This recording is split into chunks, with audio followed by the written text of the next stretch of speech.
Hey beauties, good afternoon to you.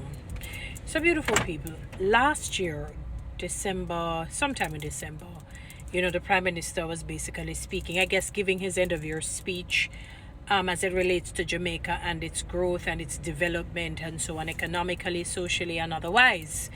And basically says the trajectory that we're on in terms of economically, we have been growing.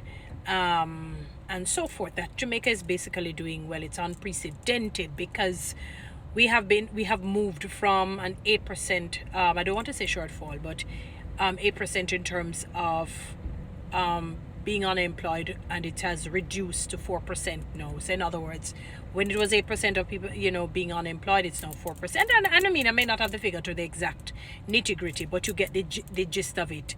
It has gone down tremendously and significantly, and that under his administration and auspices, with the help of his ministers, more jobs have been created and so on. All right, so that we're going to be very fair, because people always try to label people one side or the other. Don't have to be. I remember, not so much, maybe around when did Bruce leave office? After the very brilliant and effervescent and talented Bruce Golding had demitted office. I think, that the Prime Minister Prime Minister Andrew Holness came in for about a month or two or thereabout. And then, Portia Simpson Miller had taken over, I think, as Prime Minister. I respect Miss Miller and her, her leadership. Despite all the vitriol people would have spoken about her, I still regard her as one of Jamaica's, I would say a trying leader who tried her best to do well for the country. At least she endeavored to do well for the country, and was loved by many. And but there was something that I don't know if I understood it. I don't know if I really liked it. I think that G program, for me, it created a lot of jobs, but they were low-end jobs. A lot of jobs. Like, there was a time when almost everywhere I would be seeing people selling bananas and so on the road, and I said, what is going on here? Why are so many people on the road selling bananas? Don't get me wrong, it's an honest bread. I'm not putting down anybody. I'm not saying they're less than and low class and whatnot. What I'm simply saying is, I believe in growth, I believe in development. You start there, but you move into something greater and better. That's what I'm saying, because that does not grow economically a country. Even the profit, the turnover rate on that is very, very minuscule. You literally have to get a telescope. Not even the microscope can help you to see the profit. You'd have to, be like the Chinese and have, scores and scores of bananas to see where it would make sense to you. So you understand what I'm saying to you. So it bothered me. I didn't like it, in that sense. I think it was called a G program or whatever it is. I don't understand it in its entirety, and it has gone some time ago, and then I didn't really follow politics, but it was a concern of mine. Now fast forward into when Prime Minister Andrew Holness became the Prime Minister in 2016 to present, and as time goes on, I realize, like, I'll be going places and somebody say, Toni-Ann, that there says a BPO, there's a BPO. So quite a number of jobs have been created, yes, in the BPO industry. People, on the phone and all of that. While it is, again, it's an honest bread, and, but it is very low tier in terms of a job. It's not anything grandiose. It's not anything that challenges the mind intellectually. It is not something that, really builds one's IQ. So it's not a high-end job, yes, you may have managers and so on in it, or the owners of the companies and so forth. So yes, people own the BPOs, they are fine, but we're talking about the workers, the people on the phone, who are like telemarketers, who are sales agents and so on, because basically that is what is like seeing those when they see those salesmen and women on the road with the bags, and they say, boy, if you buy this, come here man, if you buy this you get that and the other. The BPOs are a little bit more sophisticated and all of that. While they provide some service, they're also providing a service. So again, that's another low tier job. It does not build a country economically. We can't just have BPOs and saying that yes, jobs are created, yes, people will be getting paid, but they're spinning in circles. You can't find the average young Joe being able to purchase a decent home in a decent area, buying a decent car, being able to maintain it. They have to join in with Jill, James and John Tom, Dick, and Harry, Tony, Susie, and Mary.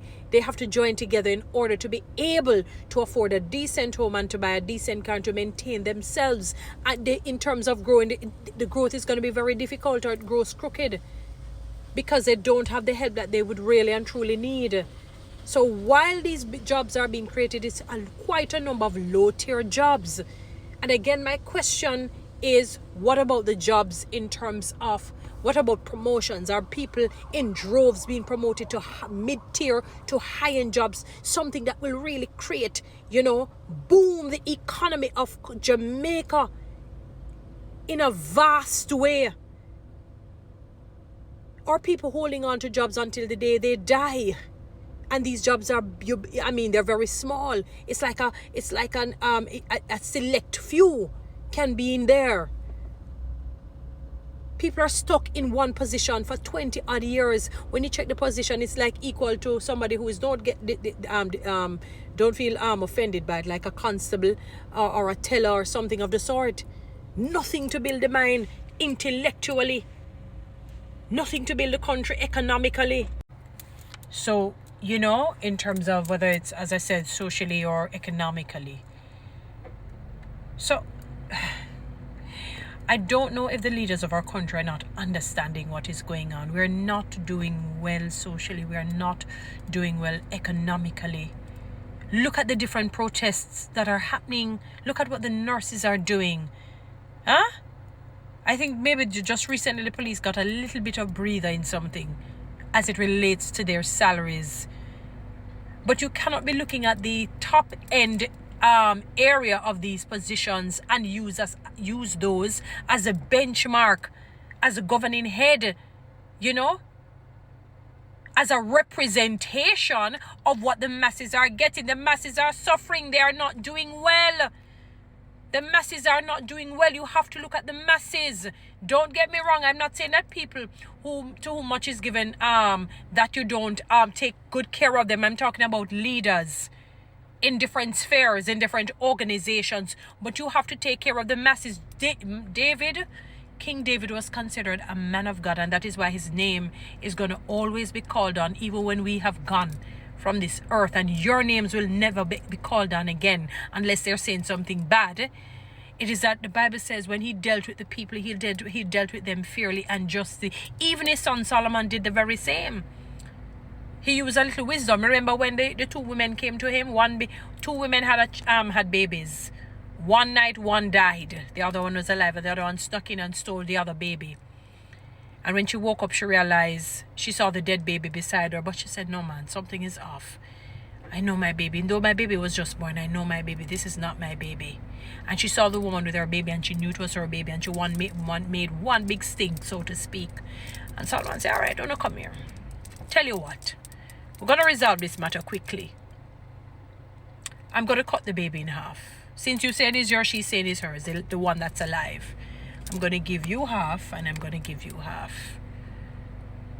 And the liar mother say, the trickster, deceptive one say, yes, king, yes. And the real mom said, no. You can't do that, sir. You'd kill my baby. Give her. It's better you take my baby and give it to her than to kill my child. And him said, no, I know that you're a real mother. Because a real mother would never even think of saying yes to that folly. I had to use my head to get to it, but I want the justice to prevail.